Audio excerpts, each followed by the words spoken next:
Do you want to know a secret, Michael? What's that? We understand that there's good and bad in all professions, but it does so surprising when people will say a blanket statement, even if it's about physicians or doctors. Had no like psychiatric disorder. He was just incredibly mistaken. And so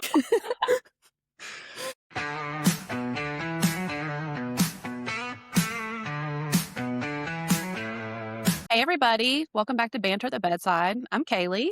Today we have an interesting episode where we are going to be diving down the Reddit hole. We're going to be talking about APPs. Apparently, people have lots of opinions on them. As always, this is our opinions. We're not providing any medical advice. We don't represent any organization. This is for entertainment purposes only. With us today, we have Abby, as always, our other main co-host. Hi. We've got Cody back again. And we have Michael. hey everyone. Our local physician. Yeah. All right. So Abby's gonna show us some apparently hate online, some threads about our beloved APPs. And we're Yeah. gonna have some discussion. So we came up with this one because we were doing another real versus real, and I had mentioned to Kaleigh that some of our videos had gotten negative comments about me because I had me listed as the NP. There was one, if you haven't seen it, the joke is when you are ultrasounding and then when someone, really anyone comes in, but typically for me it's my attending, comes in and starts watching me, all of a sudden it's like, oh man, it's taking me forever to find this. Even though I just found it a couple minutes before. The majority of people understood the joke and was like, oh yeah, stage fright. But there was a few people in the comments that were like, that's why you shouldn't go to med school, or you shouldn't go to school online. NPs are a joke. This is MS level. And Kaleigh, the comments got hidden, and so Kaleigh wasn't aware, and kind of educated her that this is kind of what happens to NPs online. Even some of my own videos, I'll get some of those comments and I just delete and block the person. Have you guys seen it as non-APPs? I've seen like hate within the APP standpoint. Yeah, like towards APPs.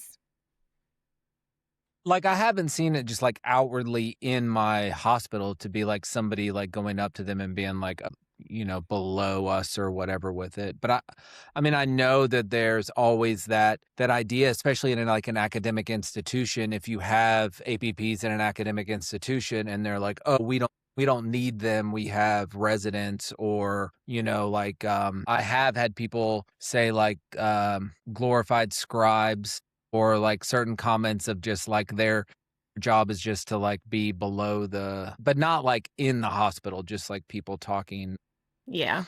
kind of outside the hospital negatively. I did have one attending once, they were discussing amongst each other. I don't think they knew that we were listening, but we did have one attending once say that we were only beneficial because we helped them get out early, and that if we weren't there, they'd have to stay late to document and chart. But I was like, well, I feel like I serve a lot more purposes for you when you can't order your own insulin drip, but that's okay. That's an Yeah, that was- interesting take. So, but it's pretty prevalent online. I have my own thoughts because I'm an APP, but I found one TikTok video that really kind of sums up what happens, because it will start with one group, and then the next group chimes in, and then another. And so this video I'll show you guys really just kind of like sums it up before I start reading some posts to you guys. Yeah, and I was reviewing his outside records from his primary care. Okay. And this nurse practitioner has been treating his hypertension with metoprolol monotherapy. What? And it's being prescribed 3 times a day. That makes no sense. This is what happens when you don't have a full residency training. Hey, well, I'm a nurse practitioner, and I once had a patient referred to me from an MD who tried to treat bacteremia with Flagyl. So. No way, that's totally inappropriate. And it was only for 10 days of therapy. Jeez. It's not always about the quantity of your education. Well, I'm an MD, and I once read a note from an NP who recommended their patient get their gallbladder removed because they were having diarrhea. What? Well, one time an MD told my patient that the best way to treat his depression was to stand on a roof for 2 hours a day. What in the world? And then the patient jumped off. Holy cow, that's... One patient told me that their nurse practitioner told them to eat their pet goldfish to try and treat their pulmonary hypertension. Okay, this is getting ridiculous. Okay, hold on. His wigs are really something. So that kind of sums up what happens. Do you guys have any initial thoughts on that? Yeah, I feel like that's how the internet is on all of that. Nobody's good enough. Nobody's right. All of it was good. What were you going to say, Michael? Well, I was saying, like, anytime you're going to do something like that, you're always going to exaggerate it, right? Because it's not funny if you do something that's just slightly off. So you always just have to make it exaggerated. I think what it boils down to is that there's good and bad people, like skill-wise, as attendings or as nurse practitioners, right? But like, Yeah. if you have a doctor that is telling you something that is bad advice, you're like, well, they're a doctor, and then you have some, and you may not recognize it or may not be so willing to be like, to go against it, versus if you have an APP, then people are like, well, you're not a doctor. And I think you have less wiggle room to be wrong or to make a mistake before people want to just kind of jump on and be like, well, they're not any good, or well, they're not where they need to be. Whereas like a doctor can have so many mistakes on stuff with it. I mean, there's whole podcasts of doctors that travel from hospital to hospital doing like terrible stuff. And then they're just like, well, just go to this other hospital. We're not going to fire you, but you have to find another job. And then they just keep going and keep going. Whereas like that wouldn't happen with an APP because you just don't have that wiggle room. Yeah. In my opinion. I think that's kind of good insight. I never personally thought about that, which I do think it's true. I don't have a lot of room. If I'm standing my ground on something, I have to be right. I don't have room to be wrong. So I don't, as I think you experienced in being my supervising physician our first year together, I was very quiet that first year, as many people said, because I knew I didn't have room to be wrong. But Are there some places where you don't have to work directly under a physician? Yeah.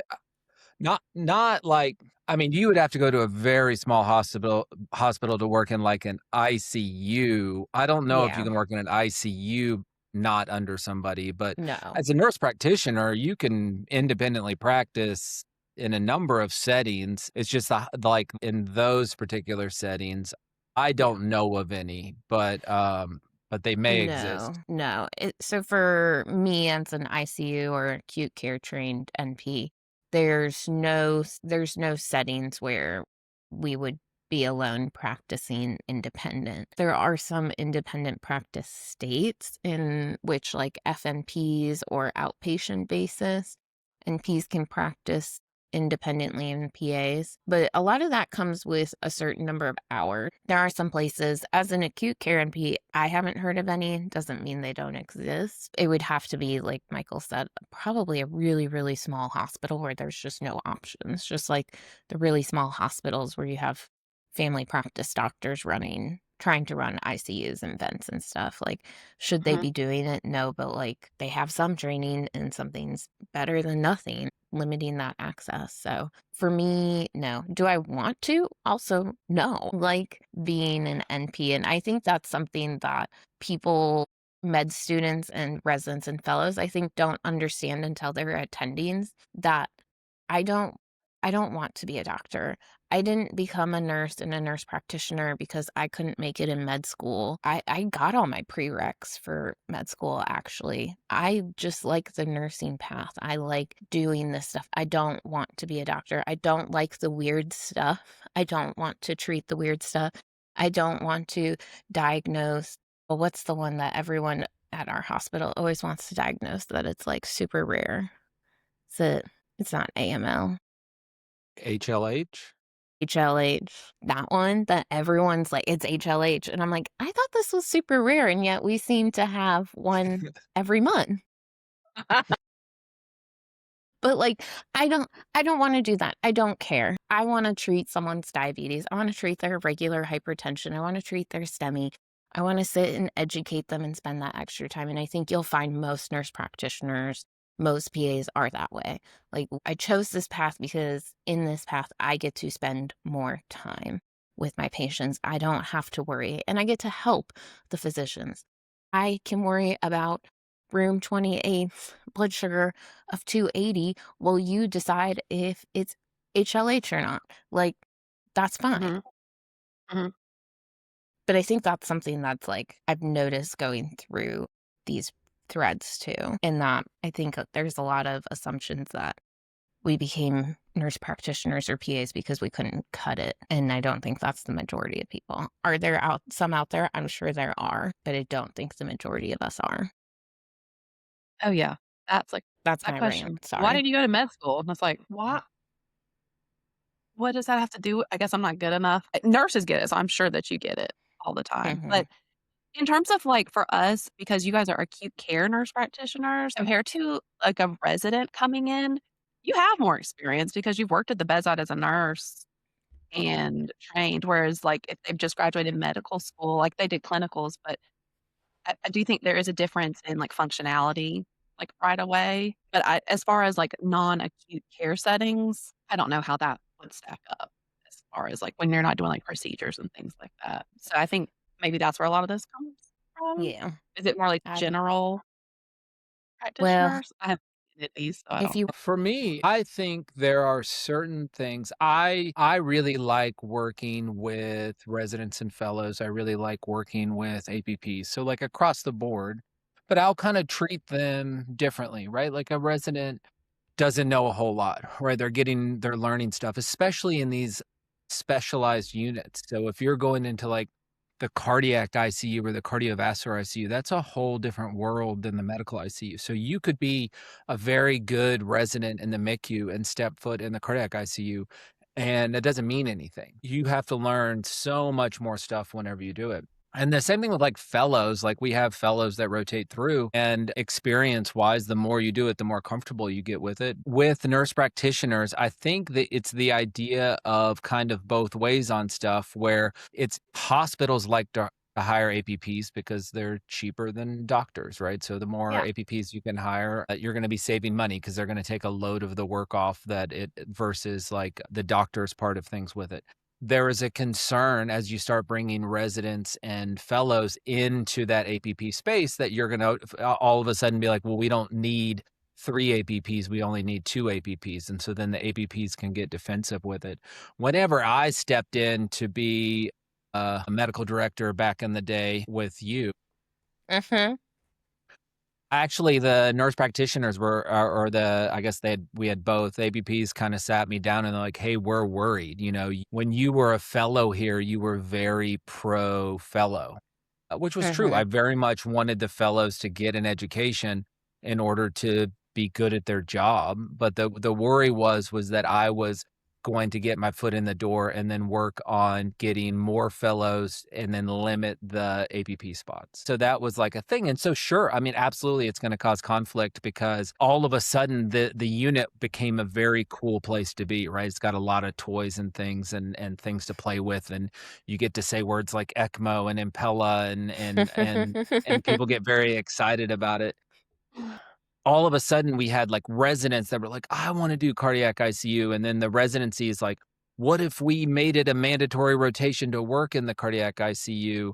And then it's like, well, if they're going to have all these residents in here, then it's like, well, where's the place for the APPs? And then it becomes like, well, the APPs are keeping us from being in the unit. And then on the APP side, we're like, well, they're going to come in and take and make us like drop a person. And so it becomes this kind of back and forth, especially in academic mm-hmm.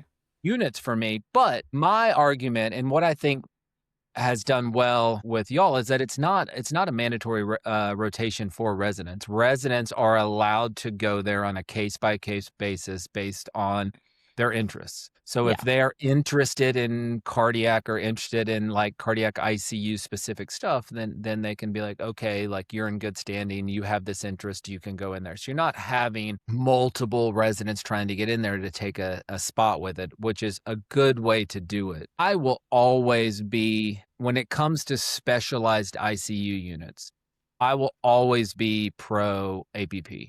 Like it cannot function without APPs. Yeah. The reason is, in my opinion, obviously, is it's specialized, right? Like you're having to teach somebody so many new things they're not learning on a regular basis. And like, yeah, if you have a resident that their ultimate goal in life is to be a rheumatologist, that's fine. They can do their mandatory like MICU rotation, go through the stuff. I can teach them how to do a central line, even though they'll never do a central line in their life on the thing with it. And like they have to get their X amount of central lines. But like if you're going to the cardiac ICU and the cardiac ICU is specialized, like people like ECMO, Impellas, things like that. And it's also high turnover. Like you'll have Yeah. 6, 7 admissions and 6, 7 transfers out. So at midnight when they do the census, you still have 18 patients and they're like, what's the big deal? You have 18 patients and you started with 18 and you ended with 18. And you're like, yeah, but I saw 25 people. Yes.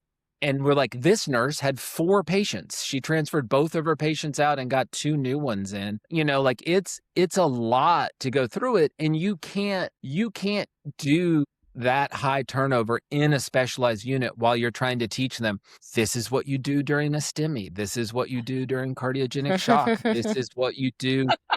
This is how you manage, you know, this or that. Like you have to rely on consistency. And Yeah. so the APPs bring a certain amount of consistency. Whenever I came into the cardiac ICU as a first year fellow, I came from an institution where we didn't do a lot of cardiac. Like we just, it was not very focused on whenever I was a resident. And it was such like an eye-opening, I have no idea what's going on. This is all very new to me. And it was the nurse practitioners that sat with me at the computer or at the bedside and be like, all right, this is a STEMI. This is what you need to make sure that you have done. You know, this is a STEMI that got lytic. So this one's a little bit different. This is what you need to be watching for. This is a STEMI post-intervention. This is what you need to be, or this is, you know, a cardiogenic shock, or this is a complete heart block. This is, because it was just nothing that I had seen before. And I was reliant on the experience of the nurse practitioners and the PAs because it was so busy, you couldn't just have the attending holding my hand being like, oh, all right, let me spend an hour going through these types of things with it. So I don't think it works. If you look at most cardiac ICUs and cardiovascular ICUs, they have APPs in them for that reason. Whereas a MICU, like it's also by numbers, right? If you ever like see MICU rounding, they have like 7 people walking behind them of like all the residents and interns and stuff, is that you can make it through in the medical ICU because the extension from internal medicine to medical ICU is just acuity. Whereas like I've already said, but like the cardiac and cardiovascular is, I mean, it's a whole new vocabulary. It's a whole new way of thinking. It's a whole new speed. We have plenty of fellows that come in and they're like, these are the sickest people I've ever seen. Or like, I'm not used to this speed, you know, like these people can change hour by hour, be like, oh, they look good. Oh, they look a lot worse now. Oh, they look good again. Whereas like, if you look at the speed of some MICUs, it's like, okay, we started the antibiotics, we started the steroids. Let's check back tomorrow, see if they're better. You know, like you have a different speed when it comes to it. And it's just, I can't teach 4 or 5 new residents every month how to function in a cardiac ICU. It just doesn't work. No. And I agree. I think the consistency is it. Like now I've been on the same unit doing the same job for 7 years. And it's like, I'm not rotating between units. I'm not seeing different patients. Like I get some overflow, but it's the same overflow. It's always a GI bleed overflow, make you overflow somehow. Always the GI bleed. So yeah, I mean, we do provide consistency and I'm happy to teach fellows and residents and take that time when the attending doesn't have that time too.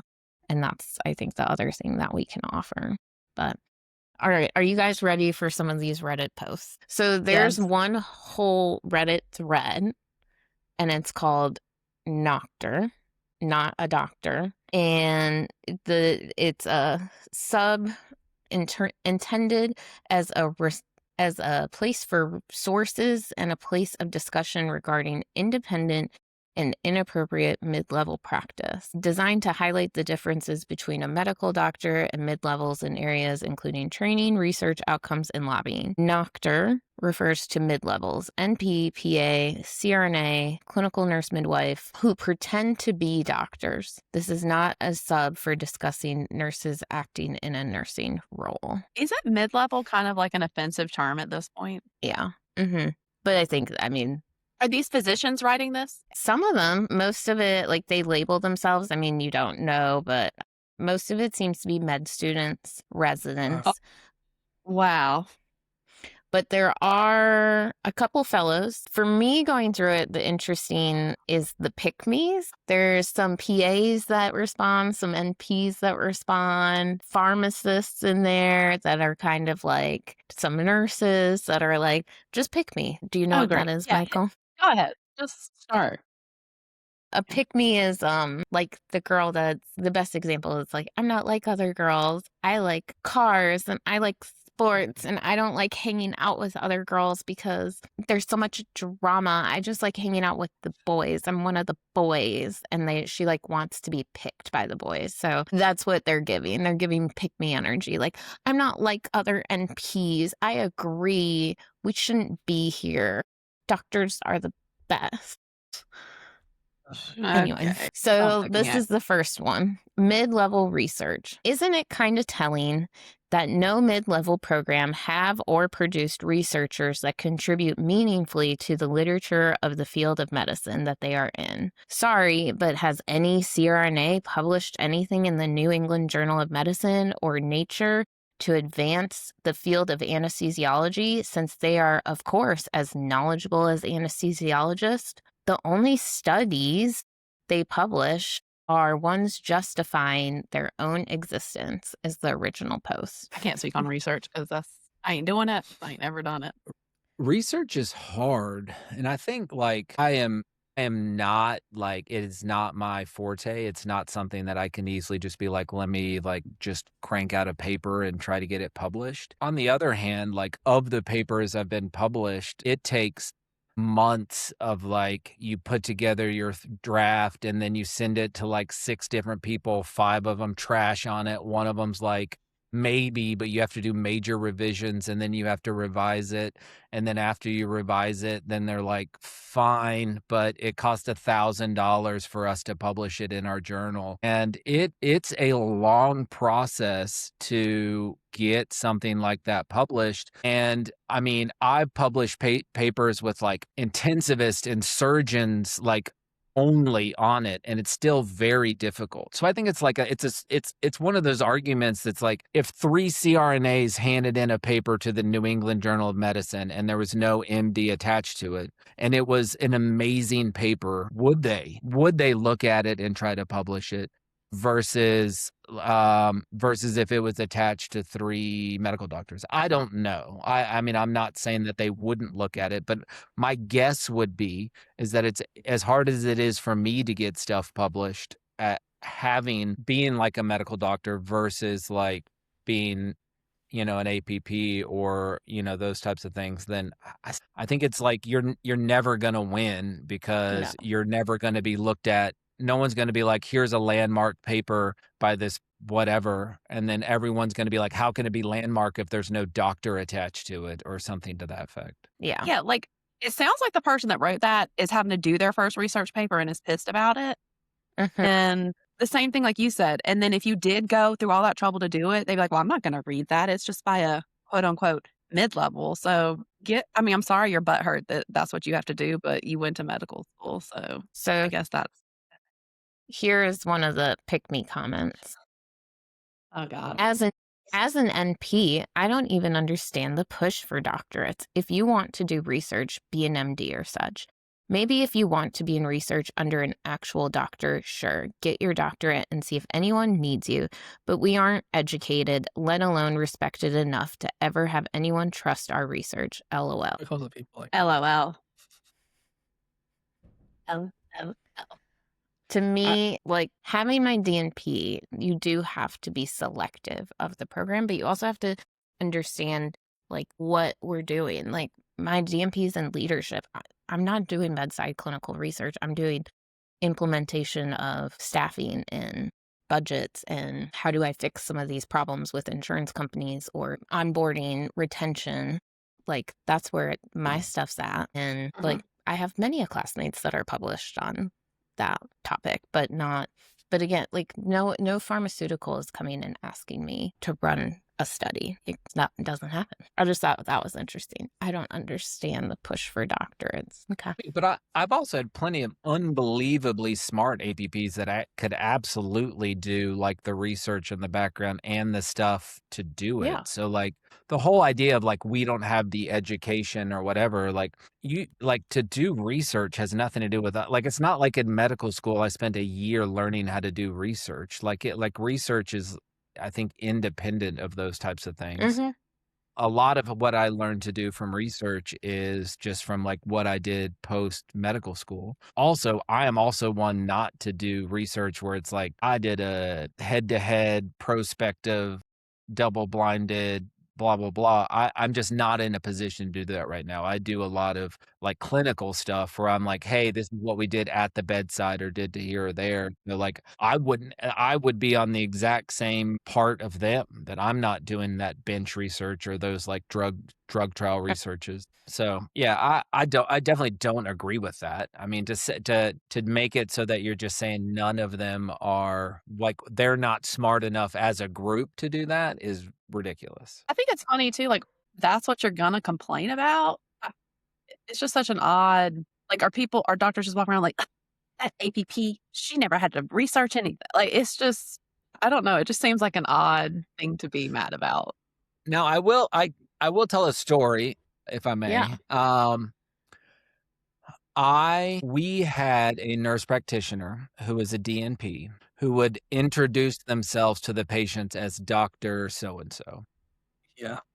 That's You can't do And that's That's a hard no. that to me is hard because like, okay, you're a doctor, but if you have like a PhD and you're walking into a patient's room and saying, I'm a doctor, and you have a PhD in biology or a PhD in whatever, like if you say the word doctor, people, you know what they mean, right? And you can be like, what? I told them I was a nurse practitioner at some point, or I told them that I was like, but as soon as you say the word doctor, No. and No. this one actually introduced themselves to the consultant services as a doctor, and they were like, "Oh, you're the doctor?" And they said yes, and they were like, No. "The doctor treating the patient?" And they're like, "Well, I'm the nurse practitioner." And then they were just like, "So no, like you're not." Yeah. No. Like No. that part of it No? is an extreme No. example of like you can't do No, that. you can't do that because to patients, you're either a doctor or you're a nurse. it can make it confusing for everyone involved. What But- what are you talking about? Yeah, like, but you're either a doctor or you're a nurse. Like, That's there's a study that I read years ago where it's like they'll think that like patients think that EVS is nurses a lot. Like they'll think anyone that isn't that they You be don't see taking as a trash out doctor. all the damn day. Yeah, like, but like they don't understand. That's a hard no for me. No one in the hospital calls me doctor and gotta anything. start. No, no. Just Like, I don't even know what I would do if one of our nurse practitioners walked in and introduced themselves as Dr. So-and-so. I don't even know that I could No. contain my that's Well, so I'm the only inappropriate. one right now, but no, it's so inappropriate. There's especially whenever a you don't even California. wanna see a doctor. Oh yeah, in California, it's a law. You can't say Okay. it in the clinical setting. You cannot use as a nurse anything other than a physician. You cannot call yourself a doctor in the clinical That's setting. It's embarrassing. All right. Okay. Here's the next one. I live in Germany and only have a vague idea on what an NP is because we don't have them here. We have nurses that go to nursing school for 3 years and afterwards they can go into a specialized program for ICU, but it's not required. Aspiring doctors may enter med school right after high school and they finish with state exam after 6 years. We don't have NPs, so all I know is that they said especially I think they meant specially trained to diagnose illness and apply treatment. However, I did notice most people here seem to have a rather negative opinion of them. Would anyone explain why? To be honest, having read a bit about NPs, I'm not entirely against the concept. Here in Germany, we have a dangerous shortage of doctors in rural areas, and people are struggling to find the care they need. So I think NPs could potentially remedy this problem. So this was, I think, for me, nice open conversation post. This was not by, says M5, so I'm guessing from Germany. And someone said, this is the same idea that the US had, that they would take less serious cases and more mundane tasks. This was the idea. Now there's 18-month programs where 30 to 40%, I believe, is just courses on nursing model and advocacy. And now many programs are part-time and 100% online with only 500 non-standardized hours of observing. They take a single board exam that literally doesn't meet the minimum that an MS3 should know in terms of pathophys and management. And the icing on the cake, they want to now practice totally independently because they have the brain of a doctor and a heart of a nurse. Don't need to take my word on it. Search examples of NP curriculums. And this is just the tip of the iceberg. Was that supposed to be negative? The brain of a doctor and heart of a nurse? I think they did mean it to be like negative, that like that sounded like motivational to be like, hey, you can still have that like bedside taking care of the patient, heart of a nurse, but like the brain of it. Like that sounds super positive. Yeah. I'm gonna take it to my NP school. Brain of a doctor, heart of a nurse. It does. There was someone that said they took our jobs is what the main liked comment. You took your job? And then what if I did your 6 years and 2 years and then demanded to be able to perform and bill for everything you spent 6 years in training for? Yeah, I mean, that's like the whole thing, right? Like I had to go through it, so like you have to go through it. I mean, that was the same, like I went to med school to do surgery and I did my surgery rotation and it was like get up at 3 a.m. and get yelled at for 6 hours and you're just like, why? And they're like, well, this is how we went through it, so you have to go through it too. And I think there is a certain amount of like, I went to 4 years of med school. I went through 5 years of residency. I did 2 years of fellowship, and then you have somebody that 2 years out of college is just like, all right, let's go ahead and start like practicing. Or you just start like having all these people enter the workplace very, very young. And you're like, wait a second. You didn't have to go through 11 years of like whatever, like that means you're not qualified, which that doesn't mean anything with it. Are there going to be people that don't do well? Sure, 100%. Yeah. There are also plenty of doctors that don't do well whenever you have it. But anytime you have somebody that can have a similar job than you with significantly less schooling, you're going to have that like, oh, they're not qualified, or a certain amount of like jealousy type things that you're in your 20s and enjoying your life instead of like in the library or in like whatever doing this stuff. Yeah, you can't discount. I mean, I think I can't say for PAs because I do think there's like it seems like a different pathway with less bedside stuff. But you can't discount the fact that once you don't just become a nurse practitioner without going and being a nurse. So like you did go to nursing school. So that's another 4 years that was put into school before you ever got there. Yeah. So just to say like, oh, they only went to school for 2 years, it's not exactly capturing like the amount of time and work that y'all put into it. I'm not saying I'm saying this. No. I'm saying I know. I'm No, saying no. the people are saying. Yeah. But I did like that you brought that up. Like, yeah. This probably is a little controversial. Do y'all think some nurses go back to get their master's or doctorates too early as being a nurse, like after graduation? Yeah. Okay.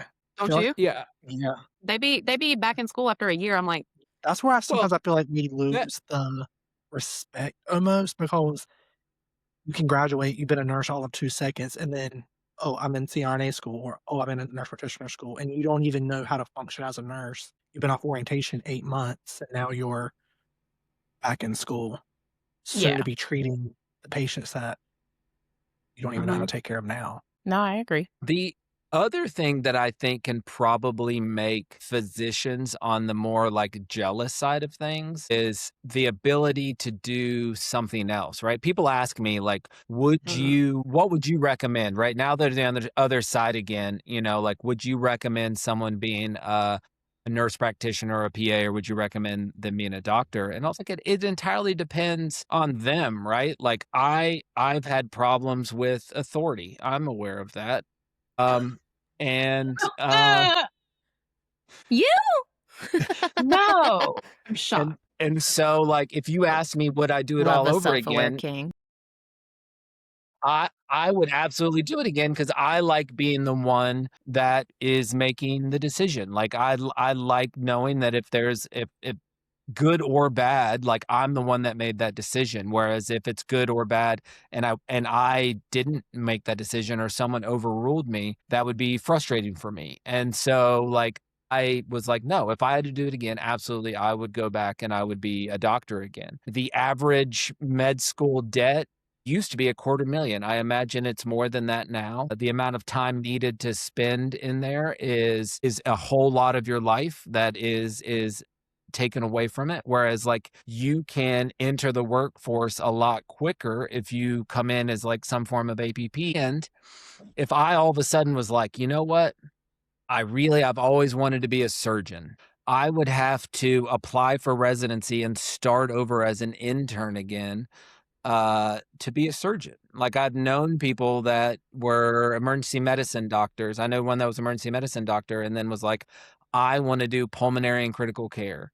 And so they had to start over and do internal medicine residency after they'd already done a 3-year emergency medicine residency, start over and do a 3-year internal medicine residency, and then do a 3-year pulmonary critical care fellowship just so they could do pulmonary critical care. So they spent 6 years of their life going back into training. Whereas like if you're a nurse practitioner or a PA, like I know a PA that worked on the floors and was like, I want to work in the OR. That seems like something I'd be really happy with. And they were like, come on in, and now they're training in the OR and doing all this cool stuff. And they're really happy. They're like, hey, look what I get to do all this assist stuff and do all this stuff. I mean, there's no way I could do something like that. I would have to start from scratch basically to switch careers. And I'm very happy in my career, but it is one of those things that's just like, it's certainly a perk to be able to just flip it over into something else. It is. That is getting narrower though, at least on the NP side, because now we're really pushing, like if you're in the hospital, you need an acute care. Sure. And if you're outpatient, you need your outpatient one. All right. So here's another one. It's a little bit longer. I'll try and summarize. I'm a community hospital-based allied health worker, and I've noticed some of the hospitals around here in the South that once had pulmonologists managing the care for all vented patients, BiPAP, and critical care in the ICUs are now being taken over by different, quote, intensivist groups, unquote. These groups often only have one attending physician on hand at times, and then multiple nurse practitioners or PAs running around making constant ventilators, BiPAP, and high flow modalities changes, you name it. Is this a trend everywhere? Because these once pulmonary-led groups did a fantastic job, but now mid-level providers are running around, running the ICUs with very little physician oversight from what I'm seeing. One of the intensivist groups maintains contracts at multiple hospitals. I know pulmonologists aren't in the building 24/7 at the local community-based hospitals, so maybe why these intensivist groups have mid-levels around the 24. Again, this one wasn't, the original post wasn't really like anti-PA or NP. They were really kind of like, has anyone seen this trend? And the comment, yep, they are cheap labor, the harm is diffuse and mostly affects poor people, so admin doesn't care. And then it took, someone said, this is why I find it hilarious that some people think we will be replaced by AI because it wouldn't provide better care. The C-suite has already shown that they don't care about quality, just cheap care via mid-levels. And then someone said, is better than mid-levels. And then someone said, you're not wrong. AI doesn't cry when you don't believe them at 3 p.m. AI plus mid-level equals what? And then they said mid-levels don't have the knowledge to recognize when AI is wrong or insufficient. The future is physician and AI. Okay. Well, I would have killed to have had an APP back in the day when I worked nights and it was a private doctor who was the doctor and there was no resident or fellow and they wouldn't pick up their phone. And if they did, they weren't coming in anyway. So If I'm ever in an ICU with a bunch of NPs running the show, please just kill me right away. Jesus. Don't come in. I mean, people hate change is the first of all the thing with Yeah. it. So anytime it's different than what they had, and it's also like back in the day, things were great, and just like what you said, Kaleigh, like so many times there was one doctor doing not around very much and they didn't answer their beeper, or if you did page them, then they were like yelling at you. I can't believe you would page me. It was much more of that old school, like I'm not to be bothered. They round once during the morning and then they leave and they're going wherever and all the stuff. But they were a doctor. And then you have nurse practitioners that come in and they're there all day, right? They're there all the time. They're there answering questions, doing stuff available, but they're not a doctor. So then it's just like, well, you're not a doctor. You're not doing as good of a job. And people always look back fondly. I don't know if it's a good analogy that you like look back at like some past whatever, like I remember being in college and then looking back at like a past relationship and being like, it wasn't that bad. Like there was all these like good parts, and they'd be like, no, it was bad. You just didn't remember it, or you want to remember like the good stuff with it. And I mean, there's problems with anything. I mean, it's super hard to hire doctors because it's harder and harder to like get through medical school from a cost standpoint and from a time standpoint. And then it's hard to recruit like a specialized pulmonary critical care doctor to the middle of nowhere in this small hospital. And then it's like, okay, so either have nobody here or have people that care. Usually you have APPs that are from there, that are invested in the area, that want to be there, that are raising a family there, that you're going to have longevity there. And then it has nothing to do, if you're saying that they're not skilled, then that is not a fault on them. That is, it's not like I had all the skills coming out of medical school. I still had to do residency. I still had to do, I did 5 years of residency and 2 years of fellowship. I spent 7 years before they let me make decisions on my own, and then you have a nurse practitioner that comes immediately out of MP school, and then they're like, why don't they know everything? And I was like, yeah, like give them a minute. They're learning just as much as I learned. I just got to learn it under saying I'm an intern or I'm a resident versus you don't get that benefit. And so if you get the appropriate training, that absolutely you can be amazing as an APP, but you can't just walk out of nurse practitioner school. You can't walk out of med school and just be like, I got this, as much as some med students like to think they do. But what was the comment about crying at 3 p.m.? If they don't believe you? If they don't believe you, what are they talking about? That if the APP, that we cry when people don't believe us. Interesting. Like they don't handle confrontation. Yeah, that we don't handle confrontation. That's a common theme, that we don't handle confrontation. We don't handle people disagreeing with us well, that we don't handle being wrong well. I mean, I think that's humans. Yeah. Have you ever seen when you try to question a doctor? I just think that's a bias of. That's what I'm saying. Doctors don't like it. Yeah. That does. I don't think anybody from another likes doctor. They don't like it. So, We loved it. All right. This is on the Noctor page, the Not a Doctor, but it is about an OR nurse. So an OR nurse, and someone had posted, nurse here in my OR, we never believed that wearing a mask outside or inside did much to prevent the virus spread. She's wrong. In the OR? Yeah.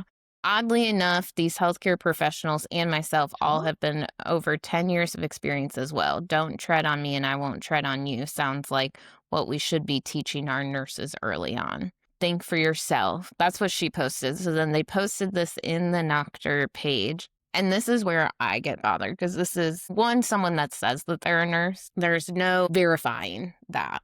And they said, OR nurse doesn't believe in masks, guys. OR nurse. Their education is truly a joke. And then it's just a bunch of comments bashing nursing education. Right. Like you have one person that made one comment and then they say they. Like, Yeah. that's the whole issue with stuff. If you had one bad experience with a doctor, like, very rarely are you gonna be like, "All doctors are trash," right? Right. You have, like I said before, you have no wiggle room within your entire profession. You have one bad experience with anything like that, then all of a sudden it's like, "Nope, they're all bad." Yep. Yeah. I just wanna know where they're at in the OR not wearing masks. Yeah, Yeah. like, independent of the pandemic, you should wear a mask in the operating room, period. That whole thing is weird. That couldn't have been a nurse. I mean, that I mean, claiming well, that like, everyone in the OR too believes that they don't need a mask, like it just obviously. They work in a sterile procedure. I mean, the whole thing is sterile, but they don't believe in that. right. Makes sense. So I'm just like, but it's just this, yes, as Michael touched on, like one person says something and then it's the whole, they're bashing the whole community of nurses and nurse education. All right. Oh. I was What? like, yeah, we all Mm-mm. have the same education. Well, it's not the same education, but we have more skills than an OR nurse because we chose different fields. We had the same education. We had the same process to get to this point, but Mhm. we have different training Yeah. than an OR nurse. We all took the NCLEX and passed it. Yeah. But yeah, different skill set depending on where you work. So maybe a little bit different, like education in the field that you're in. Yeah. But I also just think too, like you can be educated and not believe in what you were taught to, which is You scary. sure can. You sure can. It's scary, but Uh-huh. all right. PA on a PA forum upset that PGY4 is supervising him or her. Sir, that PGY4 in psych has more education and training than you, ×4. The comments were, it's wild that for something like psych, a PA thinks they're more experienced than someone who's taken real call hundreds of times. I'm 4 years post-family medicine residency. If a PGY 3, 4 in psych told me I was wrong about something psych, I would defer to their expertise, unless they're blatantly wrong. They also said Well, they Can't have say both no, of those things. Yeah, only if I agree with them, then Right. I'll believe. Yeah. And then they start talking about I might say this wrong because I've only seen it reading, Dunning-Kruger effect. Well, I actually know this whole thing. Do you want Would to you like to- explain it? Yeah, 100%. So this is actually really, really cool. I like this a lot. How does working? So Dunning-Kruger effect has to do, you may have heard it referred to as the CC gap. So it's the idea of your competency compared to your confidence. And so this was actually based on this guy and graduate assistant who wrote this paper on this guy in Pittsburgh who robbed 2 banks not that long ago. I want to say like in the 90s or 2000s.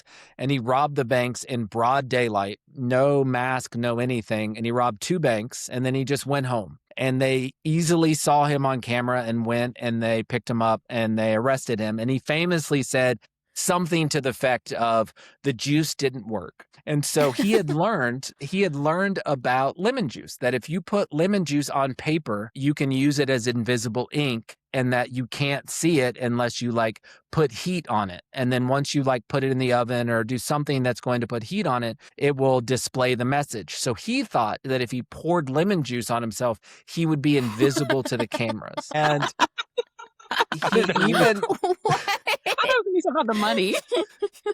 so this is all true. You can look it up. This is all. So he even took a picture of himself with a Polaroid.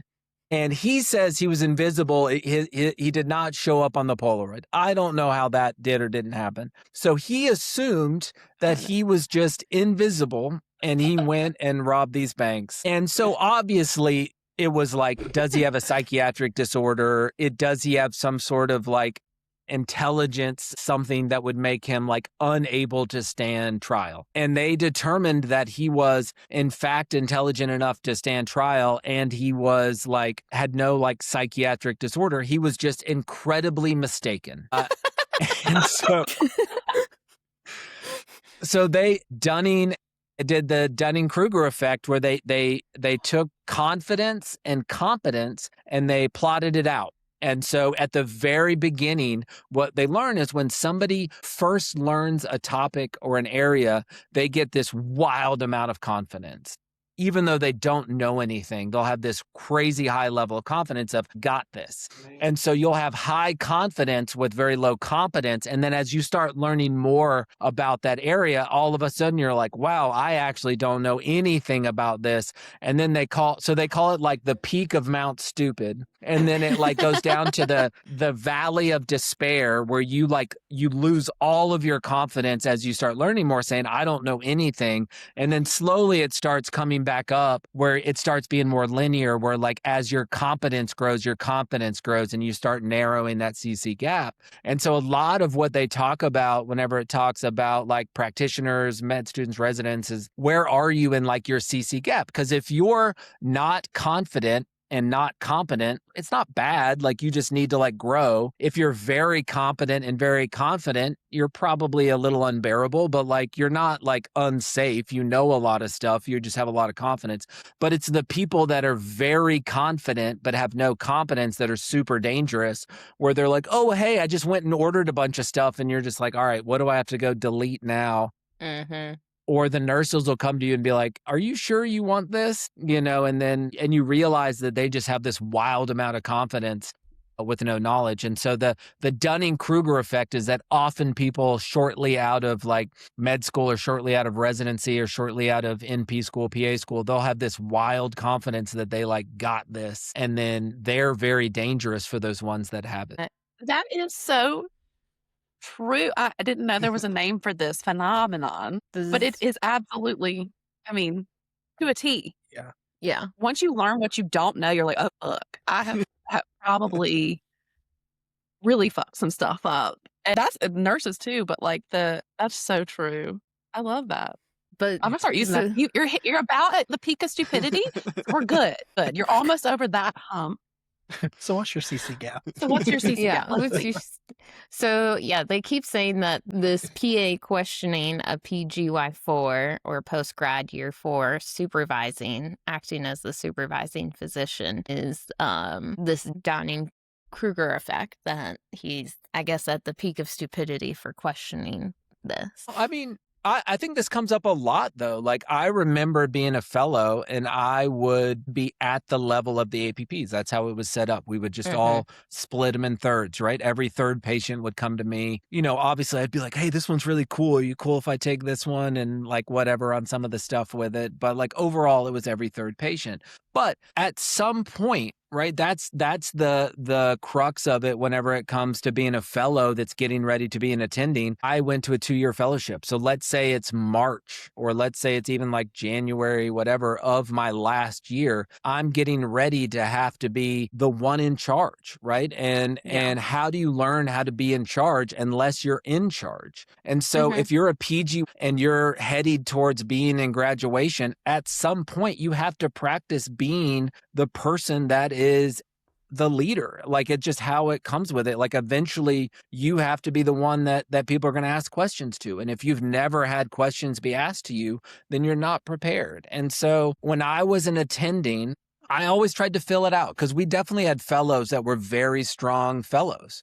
Yeah. And I would be like, wow, this person is excellent. I really like what they're doing. They're definitely going to be ready to graduate. And other fellows are like, they have 9 months, 6 months where they really need to get it together, where we'll feel comfortable that they're going to be like ready to step into that role. And so I would ask, as far as I remember, I tried to ask the nurse practitioners and say, hey, so-and-so's getting ready to be on in March. Would you be okay if they ran rounds 1 or 2 days so that they can practice running rounds in a cardiac ICU, where you would present to them? And I would actually pick up patients, and I presented a couple of times where I would like present to them as well, and had them try to step into that role of you're now the attending for the day. That's not going to, it didn't work with everybody for it, because I didn't think everyone had that, like the trust of the nurse practitioners or like the skill level at it, but we definitely did it on occasion. But at some point you have to transition. It's not like a magic button hits when you graduate from residency where you're just like, I'm ready. Like, it's a practice skill just like anything else. Yeah. And I've trained on units where the attending sat in an office and we presented to the fellows. I don't think that there's anything wrong with me personally presenting to a fellow and letting them practice. that. The interesting thing about this post is someone went and found the original post from the physician assistant, and it was not what this post was making it seem. He said, has anyone had a situation where they were told that the resident physician can serve as their formal supervising physician? This doesn't sound right to me. And that, depending on the state, that I don't think it's fair to the resident to take on I the legal liability. yeah, And I don't know if it's allowed. I don't think that it's allowed, because a lot of what we deal with whenever we're dealing with residents and fellows is direct supervision versus indirect supervision versus like oversight. And they really harp on it within like graduate medical education to be like, hey, direct supervision, you have to be like in the room with them. Indirect supervision, you have to be like in the building or in the area of them. And then like observership or whatever, or oversight would be just like, if you're at an institution where like fellows are like in the ICU at night with no attending in-house, they can still have the ability to like put in an A line or put in a central line. So there's not going to be in a situation where they would be the formal supervisor, because you can present to them with the idea of then the fellow or resident goes and presents to the attending as like, this is what we talked about, because we still have to have the attending as part of it. I was about to say, that doesn't seem like that would be legal. I was going to say, the original post, I highly doubt that somebody who went to school to be a physician's assistant would be complaining about working under a physician. Right. It just didn't make sense the way that they're like Well, what you read first. Yeah, Like, and a physician 4 years in, like getting ready to be towards the end of their yeah, I mean, that would residency. be somebody that would be a resource as like a Yeah. formal, like, I was like, that doesn't sound. See But the way they twist. I pulled it because this is also a pattern that I've noticed, and not just physicians or residents, but I think everyone, just the twisting of it. And like you said with the video that we started with, like it just so exaggerated all the time online. I wanna ask a question though, or have a comment. Back to one of the other posts, and this was also a comment that was on Abby's video about nurse practitioners, was saying that how their schooling was all online. And I'm like, oh, that's literally impossible because you have to do clinicals. But for your like, what do you guys call them? Like your regular classes where you're just like having a lecture Didactic. and taking tests, didactic. What's the difference?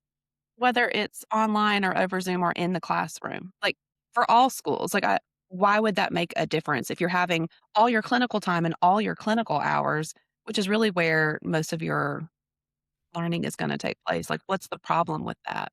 I don't get it. I mean, med schools for years have actually had no attendance policy. Like, you didn't have to show up to class as long as you showed up to the test. So I had people that I went to med school with that I didn't see for a whole semester. Like you got Just just showed got up on everything. test days. Yeah, showed up on test day. Like they're focusing on the online thing. I'm like, Well, for me now, whatever argument you may have about online versus in class, people pay more attention. They're not, whatever, doubling up. What that argument lost its weight with COVID, because now when you say that people that go to that when NPs and PAs that do didactic classes online aren't sufficient because their didactic was online. Well, now you're saying that 4 years of med students that are about to become physicians are no longer sufficient because they had to do their med school online because of COVID. So that argument has lost its weight, but yet it is this continued place where advanced practice providers live, where we are held to well, it's fine for med students then. It was COVID. Well, okay. So you can still use that argument against me, but if I say, well, what'd they do during COVID? It's a problem. Oh, no, they're fine. They're the exception. They're the exception. And that's what bothers me the most is it's like, but some of your argument, like I didn't do class online. Like I had to go to campus and I had to go to campus and learn how to do central lines and chest tubes and all that and intubate. I had to do clinical hours. Do I think that there are NP schools that shouldn't be NP schools? Yeah, I do, but I also think that there's probably some med schools that probably shouldn't be med schools, and there's some nursing schools that shouldn't be nursing schools, like, and I think that's kind of what I wanted to get at in this is, like, there's dumb people in every profession. There's bad nursing schools, or there's bad schools in every profession. Like, there's bad in everything, and the continued statement that people make about a whole profession is just not very fair. But what are y'all's thoughts? Go, Cody. Realistically, the purpose of a master's program for a nurse is for you to be able to work as a nurse while still in school for your advanced degree. Mhm. So there's no physical way you can go to school throughout the week and work a full-time job. That's not the how program is designed. I And think it's great. It's like you said, like you have one bad nurse, and so it's and I've heard this in real life. It's like "Ugh, all y'all nurses, y'all don't care, you're heartless, and blah blah blah. And well, I mean, it's not true. So to say all APPs or all nurse practitioners are worthless or just they couldn't hack it in med school. I mean, I feel like most people with common sense would be like, that's not true. And especially for us, like in our health system, it is so big. And a lot of those places, like you said, are so rural. And you might wait forever to find a doctor who wants to go work out there. And the patients wouldn't be able to get their appointments. I mean, there's not going to be people in the clinic. So we understand that there's good and bad in all professions, but it does so surprising when people will say a blanket statement, even if it's about physicians or doctors. I'm like, no, there's good and bad ones all the time, but you're still going to go and ask them for help when you need it, aren't you? mhm. Just like the you complain about the APPs or the one who said that y'all are only helpful for getting them out on time. But I bet when it's one of those days when there's 24 patients and the phone never stops ringing, they're probably not going to the fellow or the resident on to ask where some supplies are or can they help with this or et cetera, et cetera. You know who they're going to. Yeah. One thing that I probably wanted to mention just to like feel like I'm like on like from a transparency standpoint Yeah. is when it comes to teaching, I get a different sense of joy. I really love teaching. So Abby sat through so many of my like bedside lectures of me trying to do teaching and stuff with it. So I really like doing it. I get a different joy teaching a fellow than I do with an APP. And it's not Yeah. that I like necessarily like it better than I do with them, but it is different. Like there's something about teaching somebody that will one day be me, like to be like, hey, when you're in my shoes in 2 years or whatever many years is a different way of teaching and a different like satisfaction or a different type of thing than just being like me teaching a nurse practitioner or a PA, because I know that they're never going to be like in that role on stuff with it. And it is cool, like, if I teach a fellow something and then I see them as an attending having practice patterns with some of the stuff that I taught them or things that they, like, found really interesting and be like, "Hey, I did cardiac ICU with you and I fell in love with cardiac ICU and now I'm doing cardiac ICU." Like, I really like that part with it. And I really like then when I, like, as much as I, like, act like whatever, but, like, when the nurse practitioners would, like, roll their eyes when I was giving a talk to, like, a new fellow about some talk and they would be like, we got to hear this again. But it also means that they like listened and knew it and like, like knew what I was going to talk about and had paid attention and like understood it. Right. Cause they're at the point Yeah. now they're like, not only do we understand it, we've heard it 100 times or whatever with it. It can be frustrating if I'm trying to teach the nurse practitioners something and like, depending on how the nurse practitioner schedule is, right? Like some people do like week on, week off with the attending. Some people do like 3 or 4 days there, 3 or 4 days there. Like I'll spend all this time teaching them something and then they'll be on with a different attending. And then they'll be like, well, we can't do any of that. This new attending won't let us do this, this, this, this, this, and this. And I'm just like, oh, all of this like time that I spent like trying to like teach and do this thing. And then they're still at the mercy of like the attending won't let me do that.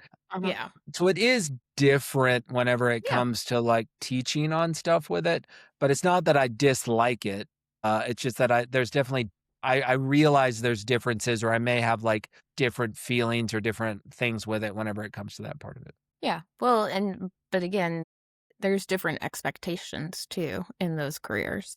Like you taught me, you gave me a lot of the same lectures that you gave the fellows. But yeah, at the end of the day, today when I try and talk SID to some of my attendings, if they don't believe in it or want to listen to me, I can't do anything about it. Like, and that's my role. Whereas, yeah, when you're teaching a fellow and they take it and they adopt it, you know that is going to be implemented, that some other APP can talk SID with that fellow and they can, or attending, and they can use it. I think that makes sense. Do you want to know a secret, Michael?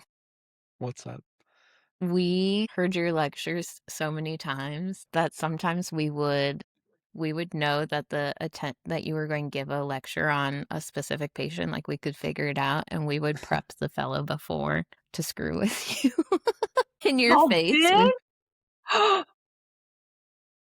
Me and Melanie did, and your face when they would get it right, you'd be like, "Well, yeah, that is okay." Cut down Well, half of his talking time. That's he would still give diabolical. he would still give the whole lecture, but it was so fun to see the face of like, well, dang, I they love know. that. I feel like there's a Oh. lot of on rounds anymore. Just Yeah. saying. And the fellows I don't feel like the fellows ever get a chance to lead rounds when they're about to be done anymore, unless I'm missing that just because I'm not on days as much. But I remember when you did that, and it was very, very helpful, even from a nursing standpoint. That was super helpful because then when they were the attending, however many months later, they were just better. They were more prepared. Mm-hmm. I agree. They can lead rounds. They don't Well, teach like that on rounds. Well, any final thoughts on the Noctor Reddit page? I just want to know how many of those people aren't even medical. That's what I wish I knew. Mm-hmm. I think for me, the big thing is these things are so easy to find. And as we've said multiple times throughout this podcast, it ends up on patients' pages. And there's already so much distrust in the medical system that when we are bashing each other online like this, it does not help bridge any trust between our medical system and our patients. And until the physician shortage is fixed, APPs are going to have to be here. Educate your APPs. Take the time, like Michael did, to educate us, and we'll be as strong as you teach us. But bashing us is not. And if you're an APP, you have to be willing to listen to education from a physician, unless it's totally wrong, as all of the things kept saying. I'll listen to them unless it's just blatantly wrong. You still have to listen to them. I mean, how many times have you been bullied, rowdy into doing or maybe not doing something you wanted to do because your physician wouldn't let you? But I'll say I told you so. Oh, I do. Well, I clocked that. I will also do it. Cody? Dr. Abby. No. It's so weird. It's the doctor in leadership. All right. Michael, any final thoughts? No, I think it's a good thing to talk about. I think it's nice to just kind of discuss it. So I appreciate you bringing this topic up. Yeah. Thanks for joining us again. Well, that's all we have for you this week from Banter at the Bedside. Make sure you hit the like, follow, and leave us a review. Do you have any comments or thoughts on the Noctor page? Are you on it? Are you brave enough to tell us why you write on here? If you do, let us know, and we will make sure to talk about it in a future episode. Until then, we'll see you later.